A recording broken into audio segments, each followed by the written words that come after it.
Oi, queridos companheiros de jornada, amados irmãos, estamos aqui para mais um vídeo sobre as parábolas de Jesus. Vamos falar nessas parábolas que querem falar sobre as falsas aparências. Então, a parábola da casa edificada sobre a rocha, que está lá em Mateus, no capítulo 7, no versículo 24 a 27. E Lucas, no capítulo 6, versículos 47 a 49. Em todas as parábolas desta lição, o mestre atribuiu ao homem duas categorias: o homem sensato e o homem insensato, ou aquele que é bom porque segue realmente seus ensinamentos e aquele que aparenta ser bom. Através dos ensinamentos, ele demonstra o caminho difícil do insensato e a serenidade do sensato.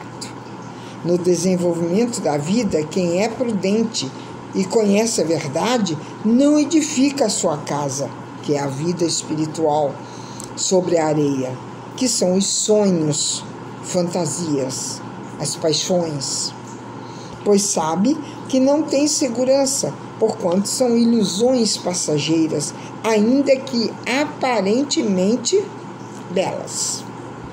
Quando surgem as atribulações, somente a fé, a resignação, o bom ânimo mantém o sensato em pé e sereno.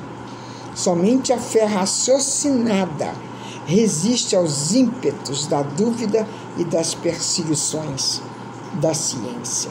Atributos sadios requerem aprendizado constante no campo da edificação moral e espiritual.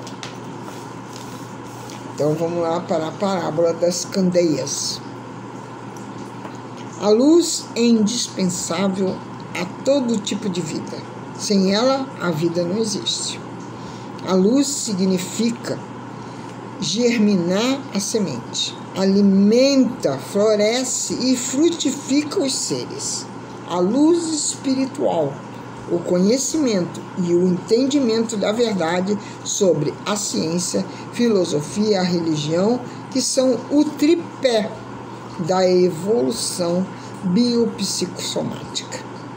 Atualmente, todos os novos conhecimentos e descobertas são difundidas por toda a Terra, através dos meios de comunicação existentes. A Terra é imensa escola, e nela não se pode enganar a todos indefinidamente.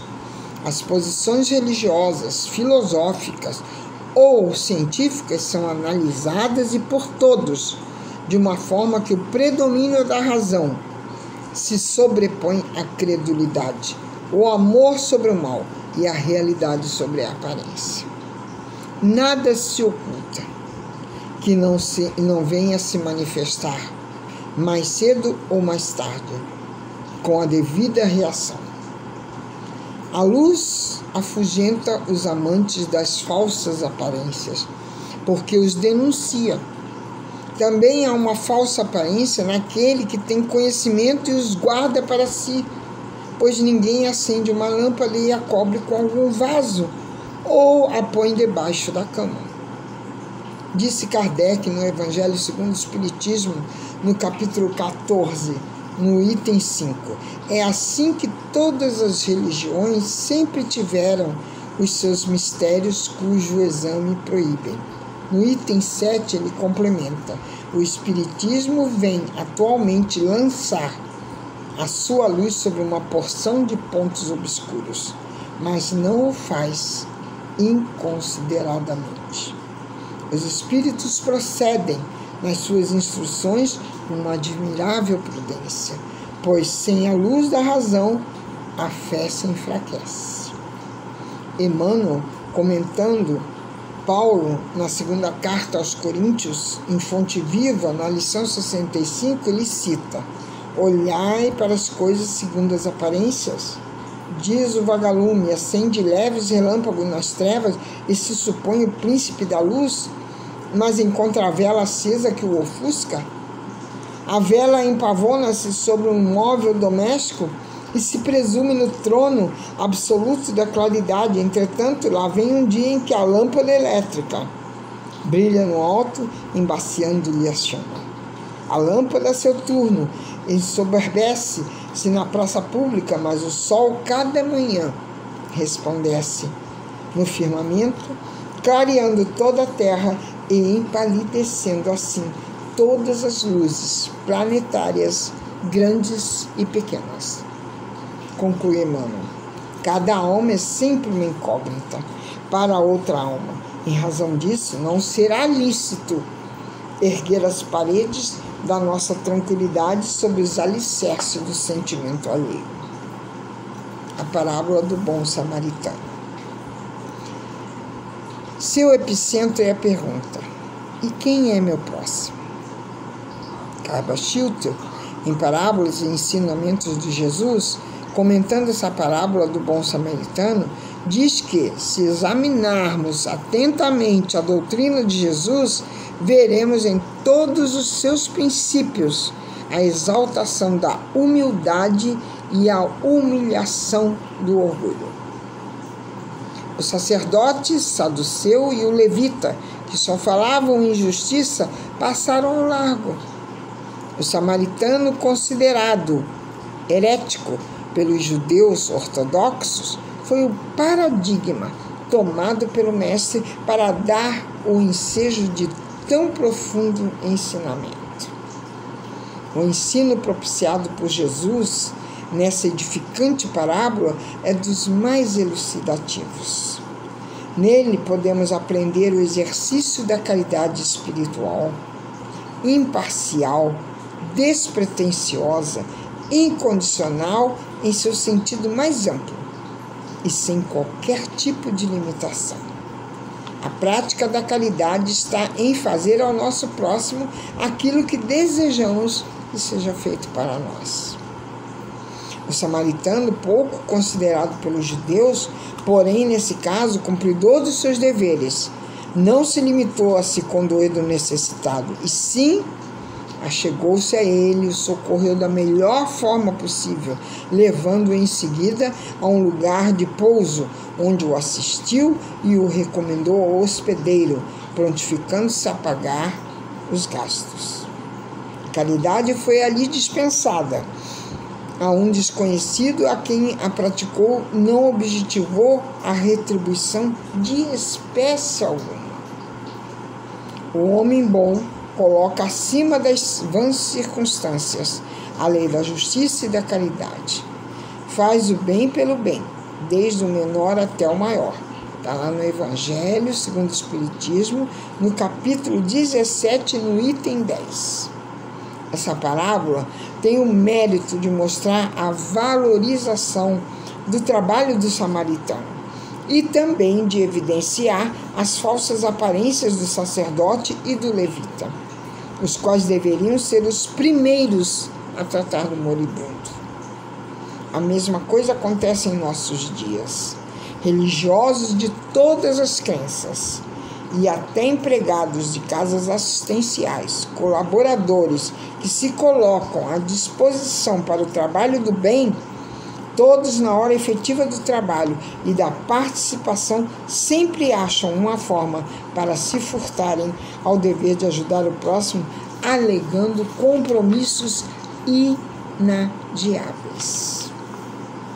Aqui cabe relembrar as palavras do apóstolo Paulo, quando, em sua segunda epístola aos Coríntios, no capítulo 13, versículo 14, ele asseverou: a caridade é sofredora, é benigna, não é invejosa, não trata com leviandade, não se ensoberbece, não se irrita, não suspeita mal, não se porta com indecência, não busca os seus interesses, não folga com a justiça, mas folga com a verdade.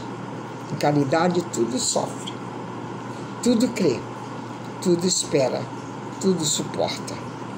Convém, por isso, a cada um fortificar as paredes da tranquilidade do próximo, porque esta é a caridade e o amor sublime que une a criatura ao Criador. sem falsas aparências, porque o Pai não se ilude. Parábola dos primeiros lugares à mesa. Está lá em Lucas, no capítulo 14, versículo 1, e no capítulo 7, versículo 11. O estudo dessa parábola deve estar associado com o da grande ceia. Também está lá em Lucas, como complemento uma da outra.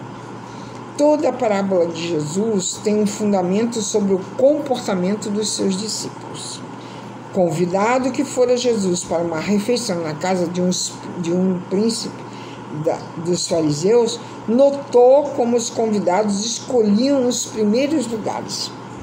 Por isso, ensinou-lhes que deveriam aguardar o convite para se assentarem à mesa e não sentarem em lugares por eles escolhidos. Conclui o mestre que todo aquele que se exalta será humilhado e todo aquele que se humilha será exaltado. O homem não deve se perder pelas falsas aparências, nem deixar-se perder por elas, até por uma questão de educação. O homem deve saber que não deve ocupar lugares que ainda não estão destinados, mas é comum a pessoas orgulhosas, e não se aperceberem de suas reais qualidades ou motivos de convite e ocuparem posições que destaquem suas ambições e suas vaidades. É difícil conservar as verdadeiras posições, quanto mais as inadequadas e indevidas. Na grande comunhão espiritual, os primeiros lugares são reservados para os servidores que se destacam pela moral elevada, modéstia, prudência, perseverança e outras virtudes da alma. A humildade é a primeira delas.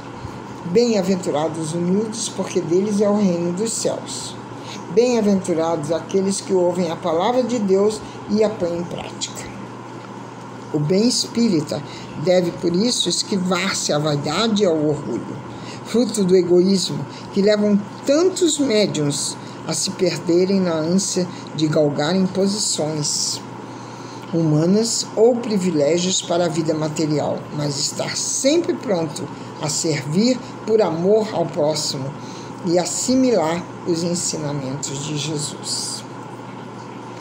Deve-se excusar-se ao trabalho prometido por prazeres sociais, materiais e sensuais indevidamente, porquanto isto é desviar-se de seus deveres e distanciar-se do banquete espiritual. Atualíssimas são essas parábolas, confirmando que o ser não é parecer. O chamado continua para o banquete espiritual, mas para aceitá-lo é preciso estar preparado. Muitos serão chamados, mas poucos os escolhidos. A parábola do fariseu e do publicano. Nessa parábola, outra vez Jesus evidencia que as aparências enganam, falando do fariseu que confiava em si mesmo como se fosse justo e desprezava o publicano que não tinha cumprido os deveres tradicionais segundo o seu ponto de vista, o jejum, o dízimo e etc. O orgulho é sempre o primogênito do egoísmo. Em todos os ensinamentos de Jesus, a humildade e o amor são o ponto de partida. O melhor aprendizado ele é feito através da experiência prática do bem, tendo como base o maior mandamento: amar a Deus sobre todas as coisas e o próximo como a ti mesmo. O homem que se esforça com falsas aparências, buscando evidência, é um túmulo caiado de branco. Na realidade, ele reveste-se de orgulho, o mais terrível adversário da humildade. Conhecer e lutar contra as próprias imperfeições é sinal de sabedoria. Por isso, a partir da prece, o homem deve apresentar-se transparente, manso e humilde diante do Criador, para que seus pensamentos e sentimentos possam alcançá-lo. Os exemplos simples e radicais das parábolas evidenciam que os títulos, as posições notórias e a riqueza terrena de nada significam quando enaltecidos indevidamente, ou quando o homem se vale deles para vangloriar-se. Dessa forma, já recebeu a sua recompensa ou tributo à sua vaidade. A humildade é a chave espiritual da verdade, pois, a exemplo de Jesus, o Filho do Homem não veio ao mundo para ser servido, mas para servir. Também o verdadeiro cristão deve fazer o mesmo. E assim terminamos mais um vídeo e até o próximo, falando sobre as parábolas de Jesus. Que possamos estar sempre fortalecidos nos seus ensinamentos, na nossa fé, na nossa vontade e no nosso querer. Beijos em seus corações.